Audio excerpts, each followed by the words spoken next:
నమస్తే, నేను ప్రియాంకరా. Epstein ఫైల్స్లో bill gates ఉన్నారు అని సోషల్ మీడియా వేదికగా చాలామంది చేస్తున్న ప్రచారం నిజంగా ఉన్నారా లేదా, ఆ ఎప్స్టీన్ ఫైల్స్లో రిలీజ్ అవుతున్న ఫొటోస్ అన్నీ ఒరిజినలా ఫేకా, ఇవన్నీ ఇంకా తేలాల్సిన విషయం. అయితే ఇక్కడ ఒక అంశం చర్చనీయాంశమైంది. ఢిల్లీలో జరిగిన ఏఐ సమ్మిట్కి ఈ ఎప్స్టీన్ ఫైల్స్ ఉండడం వల్లే ఆయన అక్కడికి హాజరు కాలేకపోయారు అనే ఒక చర్చ బయటకు వస్తుంది. సో ఏంటి ఆయన చుట్టూ, అంటే బిల్ గేట్స్ చుట్టూ ఈ ఎప్స్టీన్ ఫైల్స్ వ్యవహారం ఎలా ఉచ్చుగా బిగుసుకుంటుంది అనేది తెలుసుకుందాం. మనతో మాట్లాడడానికి సీనియర్ జర్నలిస్ట్ సిఎస్ రావు గారు ఉన్నారు, ఆయన అడిగి తెలుసుకుందాం. నమస్కారం సార్. నమస్తే. అంటే బిల్ గేట్స్ గారు ఎప్స్టీన్ ఫైల్స్లో ఉండడం వల్ల అందరూ ఆయన్ని దూరం పెడుతున్నారు అనేది ఒక పక్క వస్తున్న వాదన. అందువల్లే అఫీషియల్గా చాలా ప్రోగ్రామ్స్కి ఆయన సమ్మిట్స్కి అటెండ్ కాలేకపోతున్నారు. ముఖ్యంగా ఏఐ సమ్మిట్కి సంబంధించి కూడా ఆయన అటెండ్ కాకపోవడానికి రీజన్ కూడా ఎప్స్టీన్ ఫైల్స్లో ఆయన ఉండడం వల్లే అని చెప్పేసి అంటున్నారు. ఇందులో వాస్తవాలు ఏంటి అసలు? ఇప్పుడు ఎంత వారలైనా పాట ఉంది కదా, ఎంత వారలేంటి వేదాంతులైనా కానీ సరే, అది పాట అదే లిరిక్స్ రాశారు. కానీ ఒక ఆస్ట్రాలజిస్ట్ ఉంటాడు, ఆయన ఏం చెప్తుంటే ఈ ప్రపంచం మొత్తం షీ చుట్టూ తిరుగుతుంది అని అంటాడు. మనిషి చుట్టూ, మనిషి చుట్టూ తిరుగుతుంది అని అంటాడు. మనిషి అంటే మనీ అండ్ షీ, డబ్బు, అమ్మాయి, డబ్బు దీని మీద చుట్టూ తిరుగుతుందని చెప్పి పదే పదే వీడియోలు చేస్తూ ఉంటాడు. సరే, ఇప్పుడు మనం ఎప్స్టీన్ ఫైల్స్లో బిల్ గేట్స్ ఉన్నారు, తప్పేంది అని చెప్పేసి అనలేం. కానీ ఎంతమంది శ్రీరామచంద్రులు ఉన్నారు పొలిటీషియన్స్లో, లేదా డబ్బున్న వాళ్ళు అనేది మనం ఒక్కసారి క్వశ్చన్ చేసుకుంటే, మన ఆత్మ పరిశీలన చేసుకుంటే చెప్తారు. ఇప్పుడు ఎవరైతే విమర్శిస్తున్నారో ఆయన్ని, బిల్ గేట్స్ని, ఇప్పుడు ఎంతమంది వీళ్ళు శ్రీరామచంద్రులుగా ఉన్నారు? ఇప్పుడు సుకన్య అన్నోళ్ళు, వీడియో కాల్లో మాట్లాడిన వాళ్ళు మన కళ్ళెదురు కనపడుతున్నారు కదా. అయ్యో, ఒకటే రెండా? అనేక మంది కనపడుతున్నారు కదా, గంట 6 గంట కనపడుతున్నారు. వీళ్ళు అనేక మంది కనపడుతున్నారు కదా. మరి వీళ్ళు రాజకీయాల నుంచి ఏమైనా తప్పుకున్నారా? పోనీ రాజకీయ మీటింగ్లకు ఏమైనా రాకుండా ఉన్నారా? లేదుగా. కానీ వాళ్ళ తరఫున ఉండేటువంటి వాళ్ళే ఆంధ్రప్రదేశ్కి బిల్ గేట్స్ రావడాన్ని తప్పుపట్టారు. ఎట్టొస్తాడు, ఎప్స్టీన్ ఫైల్స్లో ఉన్నాడు కదా, ఎట్టొస్తాడు అని. ఎప్స్టీన్ ఫైల్స్లో ఉన్నారు. ఎంతమంది ఉన్నారు? మొత్తం 13 లక్షల పేజీలు. అది ఎప్స్టీన్ ఫైల్స్ అనేది 13 లక్షల పేజీలు. ఈ 13 లక్షల పేజీల్లో నరేంద్ర మోడీ గారి పేరు కూడా ఉంది అని చెప్పి మీడియాలో వచ్చింది కదా. మీడియాలో వచ్చింది అంతే. అమెరికా న్యాయశాఖ విడుదల చేసింది 13 లక్షల పేజీలు ఉన్నాయని చెప్పేసి వాళ్ళు ఏదో చెప్తున్నారు. అసలు దానికి సంబంధించిన ఫోటోలు, వీడియోలు కూడా రిలీజ్ చేశారు అంటున్నారు. అసలు దాంట్లో ఏముందో, ఈయన ఏం చేశాడో, ఎప్స్టీన్ దగ్గరికి పోయి మరి ఎవరైనా యువతల్ని, అమ్మాయిల్ని ఇబ్బంది పెట్టాడా, ఏం చేశారనేది ఇంతవరకు రాలే. ఇప్పుడు అమెరికా అధ్యక్షుడు ట్రంప్ ఉన్నాడు.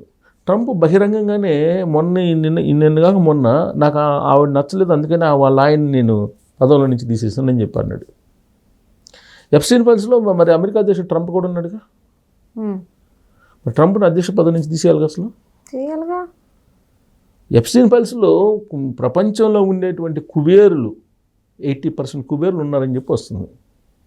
అలాగే ప్రపంచవ్యాప్తంగా ఉన్నటువంటి ప్రముఖ పేర్లు వినపడుతున్నాయి. ఈవెన్ దలైలామా పేరు వినపడుతుంది.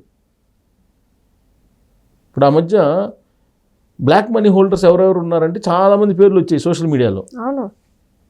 అలాగా నిన్నగా మన దలైలామా పేరు కూడా వచ్చింది విచిత్రంగా. అసలు దాంట్లో ఏముందో ఏంటో తెలియదు.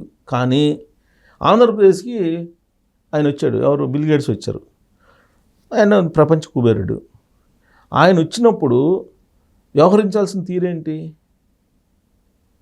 ఆయనలో ఉండేటువంటి నెగిటివ్ కోణాన్ని మీరు ఆవిష్కరిస్తారా, లేదంటే పాజిటివ్ కోణాన్ని ఆవిష్కరిస్తారా? పాజిటివ్, నెగిటివ్ ప్రతి మనిషిలో ఉంటాయండి. ప్యూర్ పాజిటివ్ ఉండేవాళ్ళు ఎవరు లేరు ఈ ప్రపంచంలో. డ్యామ్ షూర్, మీరు రాసుకోవచ్చు.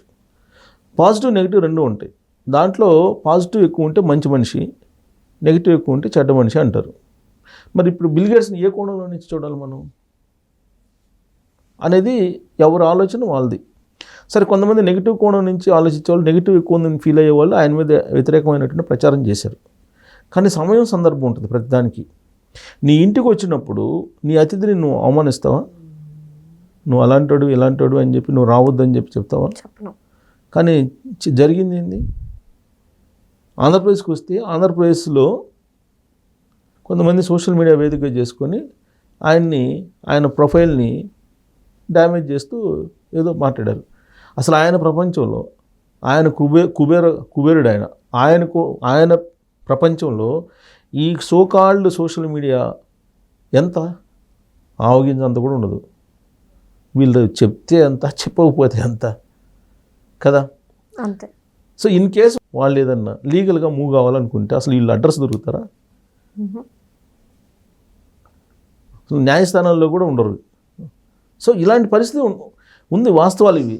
కానీ ఏదో ఒక రకంగా ఆంధ్రప్రదేశ్ డెవలప్మెంట్ ఆగిపోవాలి, ఏదో ఒక రకంగా ఆంధ్రప్రదేశ్కి సంబంధించినటువంటి ఇమేజ్ ఏదైతే ఉందో దాన్ని మసకబారేలాగా చేయాలని కొంతమంది భావిస్తున్నారు. దాంట్లో కొంతమంది జర్నలిస్టులు భాగస్వామ్యం కావడం అనేది బాధాకరం. సరే, వాళ్ళ విజ్ఞతగా దాన్ని వదిలిపెడితే, ఇప్పుడు యాక్చువల్గా ఆయన ఆంధ్రప్రదేశ్ షెడ్యూల్ ఉంది ఆయన టూర్లో, ఇండియా టూర్లో. అలాగే ఢిల్లీలో ఏఐ సబ్మిట్ జరుగుతుంది. ఈ ఏఐ సబ్మిట్ 20వ తారీఖు దాకా జరుగుతుంది. ఇది ఏంటి? ఏఐ సబ్మిట్ ఏంటంటే దాదాపు 20 దేశాలకు సంబంధించినటువంటి వాళ్ళు పార్టిసిపేట్ చేస్తారు. పొలిటీషియన్స్ ఉన్నారు, టెక్ దిగ్గజాలు ఉన్నారు, అలాగే రీసెర్చ్ ఇంజనీర్స్ ఉన్నారు, సైంటిస్టులు ఉన్నారు. వీళ్ళందరూ మేధావి వర్గం అంతా పార్టిసిపేట్ చేస్తుంది. ఏంటి ఆ సదస్సు యొక్క లక్ష్యం ఏంటంటే, రాబోయేటువంటి రోజుల్లో ఏఐ ప్రపంచాన్ని ఇటు తీసుకెళ్ళబోతుంది, దాంట్లో మనం ఎలా ఉండాలి అనే దాని మీద చర్చ. దానికి బిల్ గేట్స్ని స్పీకర్గా, అఫీషియల్గానే స్పీకర్గా అనౌన్స్ చేశారు. అయితే ఆల్ ఆఫ్ సడన్గా ఈ ఎప్స్టీన్ ఫైల్స్ ఉన్నాయి అనేటువంటి ఉద్దేశంతో స్పీకర్గా, అంటే మాట్లాడేటువంటి వక్తగా ఆయన పేరుని రివ్యూ చేసేసి తీసేశారనేది ఢిల్లీలో వినిపిస్తుంది. ఆ విషయం తెలుసుకున్నటువంటి బిల్ గేట్స్ ఆ సమ్మిట్లో హాజరు కాకుండా వెళ్ళిపోయారట. ఇది లేటెస్ట్గా సోషల్ మీడియాలో వస్తున్నటువంటి న్యూస్. సో కాబట్టి సరే, ఎప్స్టీన్ ఫైల్స్ ఉన్నాయి అనేది ఇప్పుడు బ్లూంబర్గ్ అనేక మందికి సంబంధించి చెప్పింది, కేసుల గురించి చెప్పింది.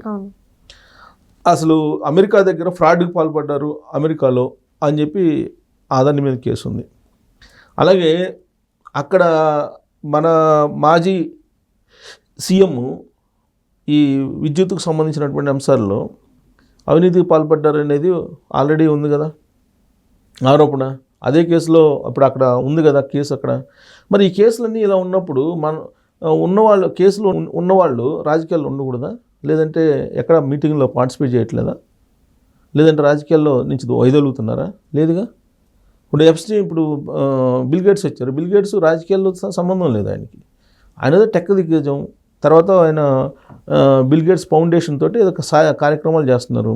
ఆయనకి సుఖవ్యాధులు ఉన్నాయని చెప్పి ఆ ఎప్స్టీన్ ఫైల్స్లో చెప్పారని అంటున్నారు. సుఖవ్యాధులు ఉన్నాయి, అనేక మంది లేడీస్ తోటి, రష్యన్ అమ్మాయిలతో కలిశాడు, సుఖవ్యాధులు ఉన్నాయి. ఆ విషయాన్ని తెలుసుకున్నటువంటి మిలిండా, ఆ భార్య మిలిందా గేట్స్, ఆవిడకి ఈయనే సుఖవ్యాధులకు సంబంధించిన మందులు వాడుతున్నాడు, ఆ విషయాన్ని ఆవిడే ధృవీకరించారు. ఇవన్నీ వస్తున్నాయి. ఇవి వాస్తవం అనుకుందాం కొద్దిసేపు. ఇప్పుడు అక్కడ ఎప్స్టీన్ ఏంటి అసలు? ఎప్స్టీన్ అనే అతను ఇంటర్నేషనల్ వ్యభిచార గృహాన్ని నడిపాడు ఒక ఐలాండ్లో.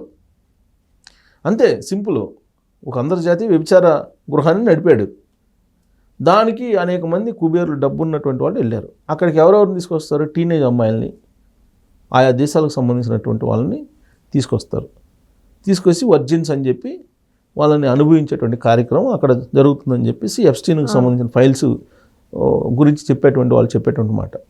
అది 100% తప్పు, డెఫినెట్గా తప్పు. ఇప్పుడు అతను అనుమానాస్పద స్థితిలో మరణించాడు, అయిపోయింది. అతను మరణించి కూడా దాదాపు 10 సంవత్సరాలు అవుతుంది.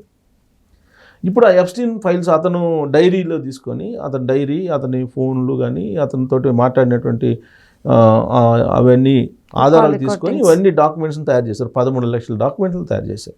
ఈ 13 లక్షల డాక్యుమెంట్లో మన ప్రపంచంలో ఉండే అన్ని దేశాలకు సంబంధించినటువంటి వాళ్ళు ఉన్నారు దాంట్లో.